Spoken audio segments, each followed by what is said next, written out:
You say that you believe many people in America believe in your definition of freedom, freedom from coercion. And I might agree with you, but I also believe that many people in America believe in a different kind of freedom, and that is freedom to well-being, a certain level of standards, fair housing, at a good price, education, etc. The other thing I want to say is that the system has built into it the poor remain poor and the rich remain rich, and that is an externality of the system. It is not built into the system at all. It has never been true. It's simply a false. If you look at the evidence, there is an enormous amount of mobility from one class to the other. In fact, there used to be a saying, 3 generations from shirt sleeves to shirt sleeves, which reflected exactly the opposite effect. So it simply is not built into the system. On the contrary, there's a great deal of mobility within generations and between generations, and we shouldn't argue on the basis of false factual premises. That mobility, well, let me continue because I'm not sure it really has an effect on the question. Because it is not immediately easy to become in the wealthy class. There are certain parts of the system which make that virtually impossible for the real person.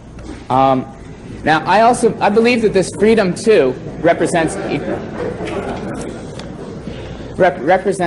belief in equality as opposed to liberty. And I wonder, is it possible to build a system based on this equality, which I believe that many people agree in, and would not be willing to sacrifice to the liberty of freedom from? Well, I'm not going to be able to give a full answer to your question because you've asked a very, very complex question, and so you're going to have to pardon me if I am a little dogmatic, but I only want to suggest that the statements I'm making are not without some thought and reason behind them. In my opinion, a society that aims for equality before liberty will end up with neither equality nor liberty.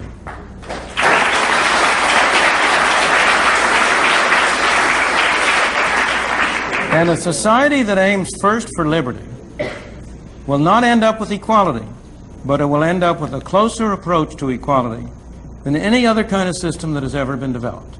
Now, that conclusion is based both on evidence from history, across history, and also, I believe, on reasoning which, if you try to follow through the implications of aiming first at equality, will become clear to you.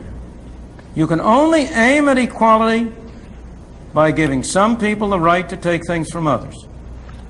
And what ultimately happens when you aim at equality is that A and B decide what C shall do for D.